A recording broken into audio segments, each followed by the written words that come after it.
asleep. Let's fire up the old PlayStation here. See what we got going on. Oh. Well, it's Superliminal. What the hell is this?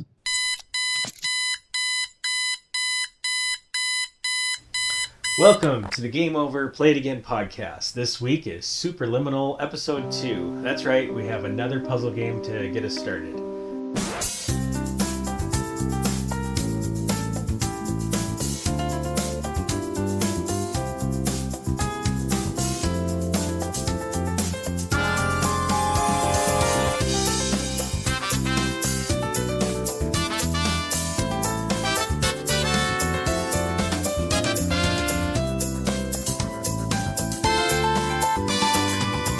There's not a lot of music choices for this game. A lot of it sounds like elevator music.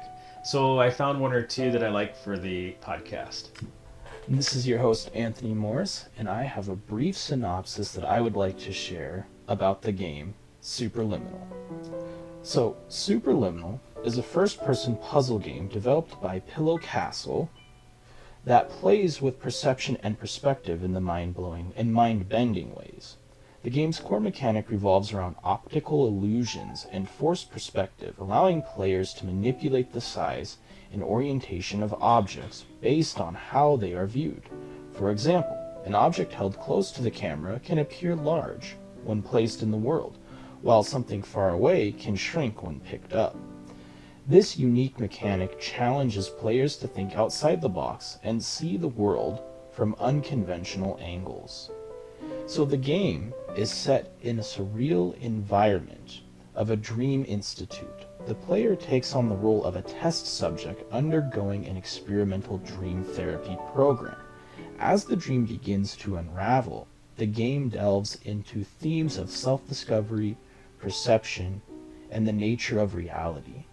The narrative unfolds through environmental storytelling and cryptic messages, creating an atmosphere that is both intriguing and slightly unsettling.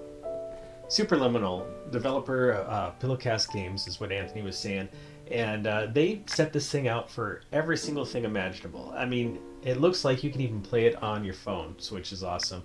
But they released it for Windows November 12th, 2019, the Switch, PlayStation 4, and Xbox One July 7th of 2020, the Mac on November 5th, 2020, and PS5, Xbox Series X, S, everything, November 21 of 2022. So Anthony, did you trophy hunt this game at all? You know, I attempted to. I got the fire alarm trophy and the save the environment as well. There were a couple on the list that seemed, oh geez, I don't want to use the word impossible to reach, but maybe a feat that I wasn't prepared to delve into. Yeah, I know there's a lot of collectibles in this game also. The fire extinguishers, the alarms, the blueprints, isn't there like apples or something like that? Yeah. How many apples you can spawn and just... Right. And the alarm clocks. There was something about alarm clocks too, if I remember correctly. Yes, I believe there was. And I'm trying to remember specifically what that was. But I know that was one of those where it's like, man, that just feels like it would take so much time to try to achieve. Absolutely. I know that they have a trophy in there for beating the game in under an hour, and I thought that was insane. It is, actually, yeah. The trophy is speedrun the game in 30 minutes. Well, yeah, there's that one too. There's the do it in an hour, and then there's like overachiever or something like that for 35 minutes. And I can't imagine. You would have to hit every single platform, every single drop, moving everything just right to hit that. And I just, I don't know if I could do that one. No, I don't think I could either. My initial playthrough of the game, I beat it in one sitting, and it took me about 5 hours. Yeah. So, I think I took 3 hours my very first playthrough, and I finally gave up on that. And that was after calling you, I think. So is there any levels that you liked? I have two favorite levels. Okay. One of my favorite levels is the end. I think it's beautiful, and we'll touch on that a little bit more later. But my other favorite level would be when you are in sort of the landscape environment. You have the miniature houses on the desk, and you have to enlarge the house big enough to where you can walk through the front door into the next scene. That level took forever to figure out. Right. And I attempted to beat this game without doing any YouTube walkthroughs. Right. So really just to get that organic experience. But once I realized you have to enlarge the home and go through the front door to get to the next scene, that was really when the mind-bending aspect of the game set in for me. Yeah. I don't have necessarily a specific favorite, but I like the dice level. Yeah. I want to say it was like 3 or 4 or something like that. Yeah, that dice level was good. Yeah. I liked, you know, the chessboard towards the end. Yes. I know you want. Is that part of what you're going to touch on a little bit later? A little bit, yeah. Okay. Well, we can wait for that. Is there any of them that you just did not like? You know, as much as I liked the dice level, I also didn't like it. Right. You know, that's really where I feel you get introduced to the optical illusion aspect of the game. Mm-hmm. And it was incredibly frustrating. You know, I don't necessarily have a least favorite level.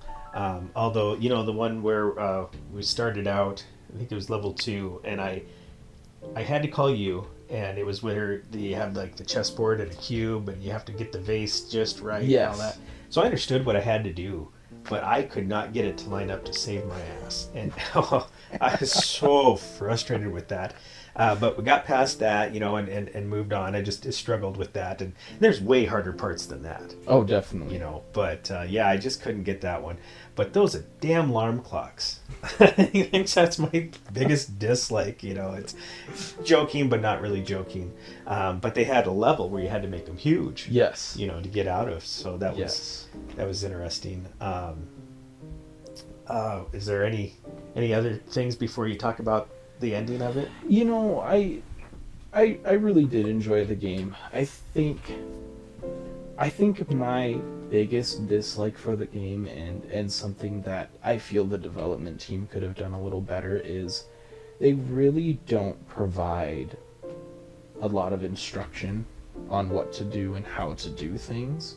Yeah, and I think that's kind of the purpose of it, is for you to figure that out for yourself. I think so too, but it would have been a little more enjoyable had they left some breadcrumbs to kind of go along with, because I found that, you know, I'd be in this awesome level and the colors would be amazing and everything would be going great, but by the time you figure out exactly where you're supposed to go, you're so pissed off that it's hard to enjoy the rest of the game. Right. Well, you don't have a narrator like Stanley Parable. No, you don't have a narrator like Stanley Parable. So that's, I think, my biggest complaint. Yeah. Well, let's go ahead and dive into the ending. So, for me, the ending truly is what makes the game. And for those of you who do want to go out and play it and see it for yourself, I'm going to try to not give out so many spoilers here. Spoil the hell out of it. Who cares? But the ending truly was beautiful, and this is one of those unique games where after you beat it, after you see the last level, here's a spoiler, there is a quote, it really changes the perspective of your reality and your personal reality.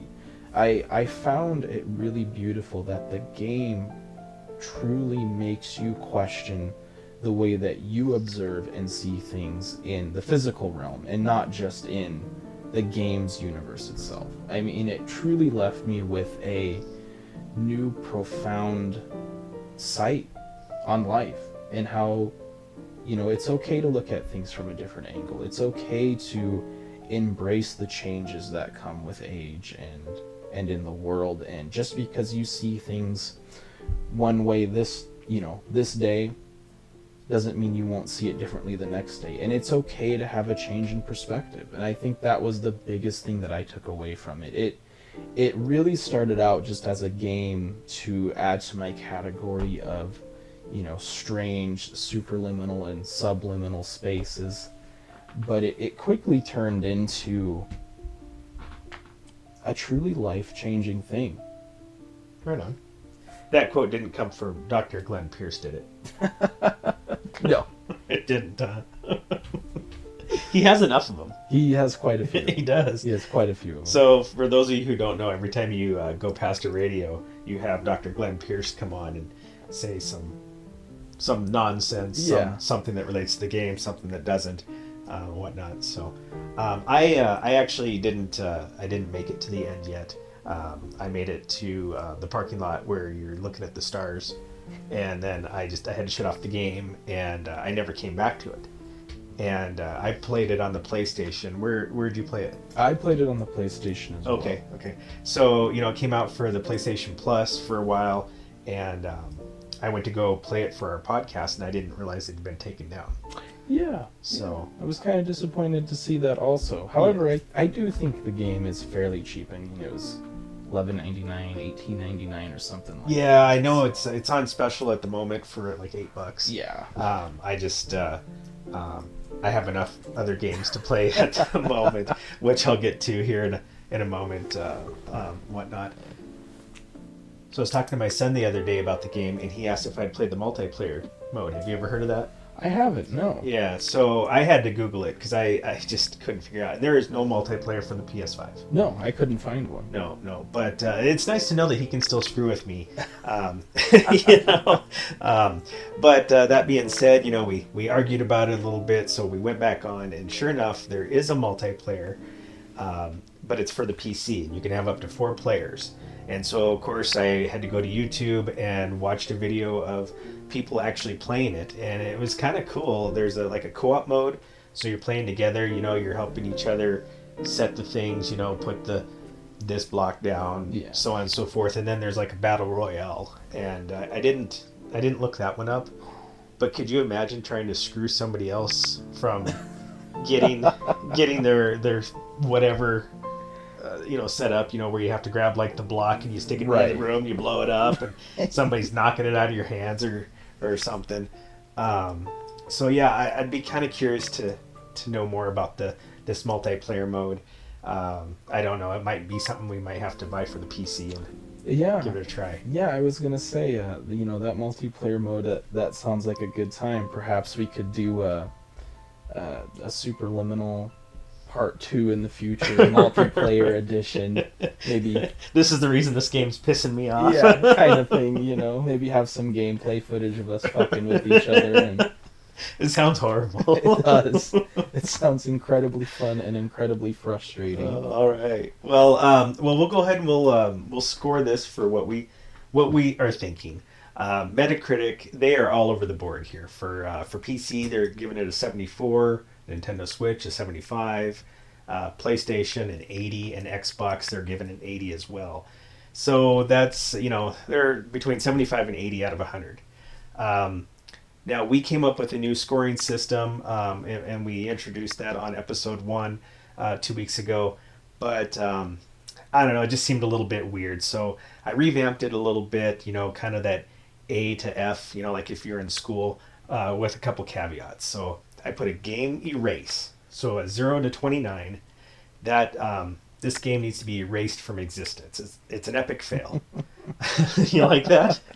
Yeah, I actually like that a lot. I don't know that I have very many games that can hit epic fail, but we'll see. And then from 30 to 59, we have a game fail. So it's garbage. Never want to play it again. It's an F. It's failing. 60 to 69 would be a D, so that's going to be a game over. I'm okay, but I'm not going to play this game again. But yeah, it's okay. 70 to 79, gameplay. It's worth playing. That's a C. That's a C. It's not a bad game. 80 to 89, it's gameplay again. And this is a really good game that we could play again. That's a B. And then 90 to 99 is a gameplay again and again. That means that we love this game. It's an A rating, but that didn't feel good enough to me. So for that 100%, it'll be game perfection. And that means that I need to play this game right now again and 100% it. And I can only think of a couple games that would hit, and it's not going to be our game for next week. Although I do love The Legend of Zelda. I love it so much. And that is what we're going to be playing for in 2 weeks. Yes. So March 19th, I believe. Yes. Is when that one will go live. But we'll get to that here in a moment. So I don't know. Do you want to score it first? Or you want me to? I want to have you score first. You want I'm me to score it, curious. okay. Yeah. I think I'm going to give this gameplay. I like puzzle games. I truly do. But it's one just like Stanley Parable is stretching your mind a little too much for me to play it again. That being said, the multiplayer intrigues me. So it is, I don't know, is it a play it again? I'm going to give it a high C+. It's going to be a gameplay. If they do the multiplayer, you can count on me playing it again with you. But it's definitely a game worth playing. Very good. Very nice. I think I'm going to give it a B. I'm going to give it a gameplay again. It really was a good game. It's something I definitely could play again. I enjoy, like I've said many times in this episode and the last episode, liminal spaces. They are very comforting for me in a strange way. I do wish that the game would have provided a little more instruction. I think they could have done it in a way that they still could have at least pointed you in the right direction, but still left some of that mystery behind what you were supposed to do. Right. And I am very excited about the multiplayer edition. And it will be interesting to see how the multiplayer rating compares to the solo story rating. Right. I'm looking forward to playing that with you, and I think that'll be a really fun episode. One of the quotes I have in my notes here is explosive mental overload. That's Did you remember hearing that? yes, I do now. Was that one you of bring that up. Was that one of Glenn Pierce's quotes, or was it like a narrator thing? Or? I believe it was one of Glenn Pearson's quotes. Yeah. And that is a very accurate description of the typical first gameplay for this. I mean, it really is just a mental overload. Right. So what we have come up next, like I said, we're going to do The Legend of Zelda. This is a game that I've loved from the first day I got to play it. And we're learning so many new things here. I did not know that the only way to comment was on Spotify through your phone, and that was the only way to do the poll. So we are going to tweak all of that. So we need to find a better solution. I know we discussed doing the Discord or the Reddit, Yes. and we will have that in the link in the bio when the time comes. However, there's only one person who voted on that poll, and that was me. Yes. So the original Legend of Zelda is the winner by a landslide. Tom's game wins. Tom Games wins. That's exactly right. And you can check out my playthrough. I did it on Twitch. I did that a couple weekends ago, and it's over on the Game Over Play It Again podcast channel. I'll put a link in the bottom here. I only edited a few spots out. That I had to take a phone call. There was some lunch. There was losing internet at the very end of the game. So I ended up splicing that part in. And just a little sneak peek of our next podcast. I love this game almost as much as I hate those fucking little white bubbles. Spirit, I don't care what they're called. Spirits. If you guys have played the game, you know what they're called. And do you know what they do? Do you know what they do, Anthony? What do they do? They can just fuck off. That's what they can do. I didn't think they hurt you, though. Oh, no, they hurt you because they throw you into the other characters. So, you just can't draw out your sword and bumping into the enemy, and it's just so frustrating. And that's how much I love this game. Because even though that one little thing can piss me off, it's a great game, and I cannot wait to review it here in a couple weeks. I'm looking forward to it. I personally haven't played this Zelda game, so it's going to be my first experience. Oh, you haven't? They have it on the game. Switch. Oh, really? Yeah. Okay, very nice. Okay, well, so you got a little homework. I do. Yeah. I'll have to fire that up this week and start tearing it up. Which is the way this podcast is going to go. We're going to have a game, we're going to play it, and we're going to review it. Real easy. And there's going to be games that Anthony's played that I sure as hell haven't, and vice versa. and hopefully down the road we get some of you to tell us games that you want us to try, and we both get to try them for the first time. Yeah. I like it. I think that's going to be a lot of fun, and I really like the direction that this is heading. Absolutely. So March 19th, it's a Wednesday. The Legend of Zelda will go live. Thanks, guys. Thank you, everyone. Have a great night.